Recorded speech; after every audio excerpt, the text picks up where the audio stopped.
اگر وہ گھر میں موجود ہیں تو ان کے اوپر سامنے پھونک لگا سکتے ہیں تو سامنے پھونک لگا دیں، اگر سامنے پھونک نہیں لگا سکتے، سوئے ہوئے ہیں تو ان کے اوپر جا کے پھونک لگا دیں، اور اگر وہ کسی اور کنٹری میں ہیں یا کسی اور سٹی میں ہیں یا گھر سے باہر ہیں تو آپ تصور میں رکھ کے ان کو پھونک لگائیں۔ آپ کا خاوند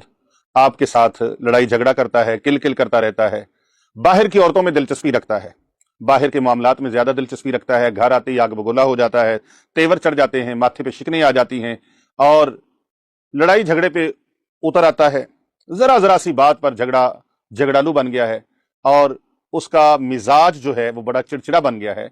تو آپ چاہتی ہیں کہ اس کا مزاج خوشگوار ہو جائے، چڑچڑا پن ختم ہو جائے، محبتیں ڈیرا لگا لیں، اور وہ لڑائی جھگڑوں کی بجائے محبت اور پیار کے ساتھ گھر میں پیش آئے، تو پھر ایک قرآن پاک کا عمل ہے، بڑا ہی طاقتور، بہت ہی شاندار، بڑا ہی آزمودہ اور بڑا ہی تیر بہدف ہے۔ یہ عمل خطا جانے والا نہیں ہے، یہ عمل فوراً اثر کرنے والا ہے۔ 3 دن لگاتار آپ یہ عمل کریں، 3 دن کے اندر اندر انشاءاللہ گھر کے حالات بدل جائیں گے، اور کدورت، نفرت، لڑائی جھگڑے، نچاکی والی فضا جو ہے، اور گھر کے اندر جو کانٹوں بھرا ماحول ہے، وہ پھولوں جیسا حسین ہو جائے گا اور خوبصورت ہو جائے گا، خوشگوار ہو جائے گا۔ اگر آپ نے یہ عمل کر لیا، شیطان آپ کو روکنے کی کوشش کرے گا،